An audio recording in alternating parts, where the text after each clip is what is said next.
ইউক্রেনের যুদ্ধবিরতির আশা জেগেছে ট্রাম্প পুতিনের বৈঠককে ঘিরে। মার্কিন প্রেসিডেন্ট ডোনাল্ড ট্রাম্প বলছেন, ইউক্রেন প্রেসিডেন্ট জেলেনস্কি ও রাশিয়ার প্রেসিডেন্ট পুতিনকে এক টেবিলে বসানোর চেষ্টা করবেন তিনি। আগামী 15 আগস্ট আলাস্কায় অনুষ্ঠিত হতে যাওয়া এই বৈঠককে সম্ভাব্য যুদ্ধবিরতির পথে গুরুত্বপূর্ণ একটি পদক্ষেপ হিসেবে দেখছেন বিশ্লেষকরা।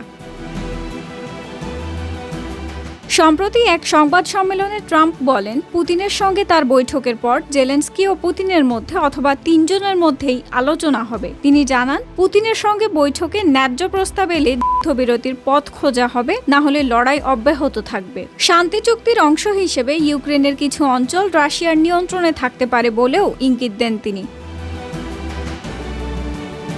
অন্যদিকে ইউক্রেনের প্রেসিডেন্ট ভলোদিমির জেলেনস্কি দাবি করেন, রাশিয়া নতুন করে আক্রমণের প্রস্তুতি নিচ্ছে। তার ভাষায়, যে দেশ শান্তির প্রস্তুতি নেয় সে দেশ এভাবে সেনা মোতায়েন করে না। জেলেনস্কি মনে করছেন, পুতিন অবশ্য বৈঠককে ব্যক্তিগত বিজয় হিসেবে দেখানোর চেষ্টা করছেন। একই দিনে জেলেনস্কি ভারতের প্রধানমন্ত্রী নরেন্দ্র মোদীর সঙ্গে ফোনে দীর্ঘ আলোচনা করেন। মোদী যুদ্ধ বন্ধ করে শান্তি প্রতিষ্ঠার ওপর জোর দেন, আর জেলেনস্কি রাশিয়ার জ্বালানি রপ্তানি সীমিত করার আহ্বান জানান।